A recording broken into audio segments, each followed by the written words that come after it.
This is a great place, I think, to talk about capital allocation for a bit because I'm from a world, David, where like 75% of the cost just walks on two legs and we don't sell anything that you can touch in the real world. But in D2C, a huge portion goes into inventory, supply chain, and a bunch is wrapped up in working capital. So, how do you coach founders on thinking differently about uses of capital in a consumer model? You want people to be really maniacally focused on two things. One is just the margin that you're making on the product.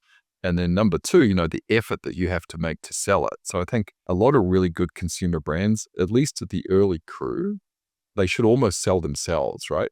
And a lot of really great early brands, there's always like a tribe that's kind of formed around it, whether it was like yoga people at Lululemon, RX bars and CrossFit. And there has to be like real financial discipline around this is a product that has a cost basis of this. If I'm not selling it for this or more, then I'm really in big trouble. And I think what happened, it's not really assigning blame to anyone, but if you go back in history, right, and so what happened maybe to a brand like Casper, it was a pretty cool brand, is that, they would sell a mattress that you got to make money on, and you're not going to replace your mattress that often. But if some investor, convinced you what you were really doing is revolutionizing sleep, then you've got a mindset about what you're selling that actually might be, might be completely wrong. So you're really going to anchor on the fact that most of the stuff that you sell has to be profitable on a per unit basis. There's not really any increasing returns to scale or like network effects and really meaningful effects, ways like there is in software. You can propel things a little bit, right, by having people, attach Touchland to their backpack and like take it out at lunch. So that might generate more than sort of linear momentum, but like just really anchoring to the fact, like, what's the cost basis and how do I go beyond that? And then secondly, being from New Zealand, I see this all the time. So when money is too easy to come by, you oftentimes founders think the problem is money. I got to go out and raise $3 million, otherwise I'm hosed. But actually what you should be doing is say, I have to do this. And if I don't, I'm totally hosed. Then to do this, who do I need to do it? And once I've sold those two things, like what's the minimal amount of money, I could use to do that? Whereas I think sometimes people start with the reverse, like I'm raising, a seed around the 5 million. Okay, for what? What if you only had one? You know what I mean? I'll give a shout out to a friend of mine from New Zealand, started a company called Powered by Proxy. It charges up your iPhone. Actually sold it to Apple, which is really hard to do. And I think, when he was raising $3 million, more well-funded technology competitors in places like Silicon Valley, raising probably 10 times that. But as a consequence, he had to think more about the engineering and think more about go-to-market. And, ultimately that led to success. So resource constraint can be a good thing. I mean, obviously not taken to the extreme. And how do you think about sequencing when to invest in brand versus inventory and team? Is there an order to that? And I know you need all of these technically to work, but like order of magnitude. Great question. I mean, you think most, you're always looking for what's, like you said at the start, right? What's the pattern recognition? I think most things that you see successful at some point, there was always like a great person behind them, like a great founder at some point. So I think you probably start with the people, because the people are harder to fix. Right? You can fire them, but that's also costly. But if you've got the wrong people, the wrong work ethic, the wrong mentality, that's kind of hard to change. Brand can always be improved, right? You've got to have a great brand. I think it's a non-negotiable. You think about, some of the most valuable companies in the world also correlate almost one-to-one with the best brands in the world, from Apple on down. So like the brand is absolutely critical, and having someone who's a real expert who knows how to do that, whether an outside or an inside person, is important. And then I think the third thing is the blocking and tackling, like how much money do I need for inventory? How can I finance that? Can I cook up some model that's going to make me more efficient? I think probably one of the great things with AI and so on, right, is you can build things with technology that tell you with more accuracy what's the right number of units to order and sort of how to do that. So I would do it in that sequence. Some investors really focus on product differentiation, and then others will argue that brand is everything in consumer. So if you think about like liquid death, I brought up water earlier. Right. Where do you land on that spectrum? A great brand can't hide a bad product, but a crappy brand can kill a really good product. So I know it's a little bit of a academic, trying to play it both ways, but you really have to have both, right? If you've got a product that's fundamentally mediocre, all the window dressing in the world is not going to solve that. But if you've got an awesome product and the product is phenomenal, but the wrap around the product is just really lousy. Like those things are equally bad. The way I think about being successful is like a great product is kind of a non-negotiable, but you could also have a bit of a thought experiment and say, in a particular industry, would I rather have an 8 out of 10 products, a 10 out of 10 marketing and branding, or would I rather have a 10 out of 10 products, an 8 out of 10? They both multiply them out, they both come to 80. But if you pushed yourself a bit, you might say in categories where people are making decisions quickly or they're less of an expert about what's in the Grun's bag or whatever, being a 10 out of 10 marketer with an 8 out of 10 product is actually better than being a 10 out of 10 product with 8 out of 10 marketing. I think that's what I'm trying to get at, that are there scenarios that you've seen where a strong brand can compensate for, I won't say a weaker product, I'll just say a good product?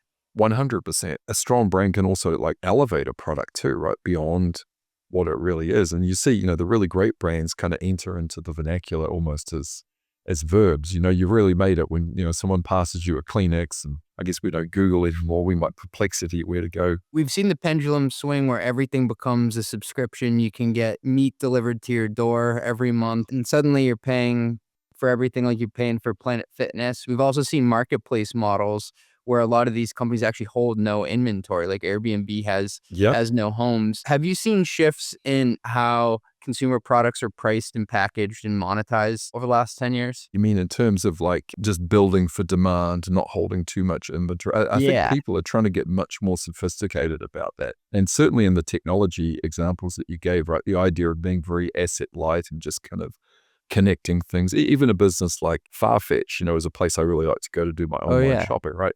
They're basically just exposing people to the inventory that's in these different boutiques and then organizing them for to be shipped around. They're not holding inventory. So yeah, I think anytime you're not paying for and or hanging on to a physical asset, that's always a great thing, as long as it's not devaluing the value proposition for consumers. And, obviously Airbnb is a great example, right? You don't have to invest any CapEx into any of the properties. You're basically just, putting people together. I wonder how far you could kind of push that envelope on sort of sharing things, right? That you're willing to stay in someone's home that you don't know. You're willing to get into a car with a stranger. Like, what other kinds of things might you be prepared to do on the basis of trust and a platform that would allow for a more efficient allocation? I've thought about that a lot. Like I have a dog and we've used Rover before, and that's like trusting something that you care about a lot with potentially a stranger. And then, I mean, care.com, it's had its problems, but like finding a babysitter online, that's been another way. I guess Craigslist is the OG of linking up people.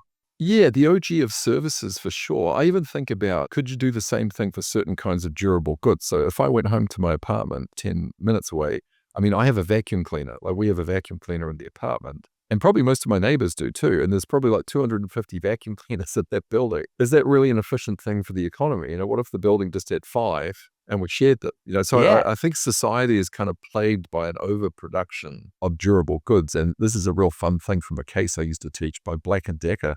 So Black & Decker, sell the drills and stuff. And at some point they were coming under pressure from Japanese competitors, and things were going a bit pear-shaped for them. And there was a research study in the case that talked about like the average usage of a Black & Decker drill. And I never forgot this.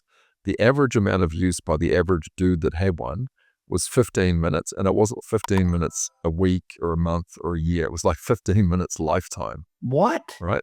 Unbelievable, right?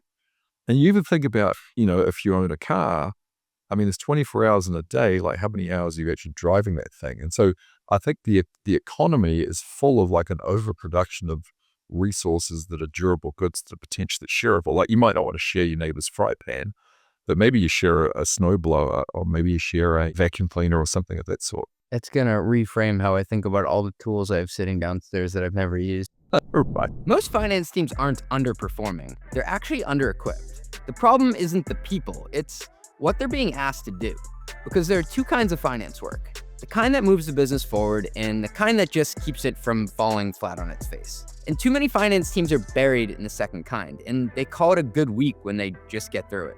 Expense reports that take longer than the trips they cover, spend policies living in PDFs that no one reads, a 3-day approval process for a $40 receipt. That's a lot of burritos, but not worth it. Month-end close that stretches into weeks. These aren't edge cases, they're the default state of finance at most growing companies.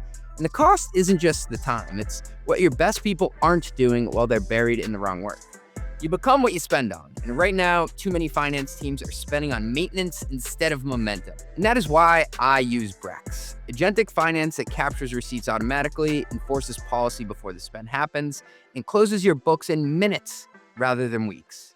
So your finance team stops spending on maintenance and starts spending on momentum. 35,000 companies like OpenAI, Coinbase, Anthropic, and DoorDash already run on Brex because high-density talent deserves some high-leverage systems. It's time to get Brex AF. Can't believe they let me say that. Learn more at brex.com/metrics. That is brex.com/metrics.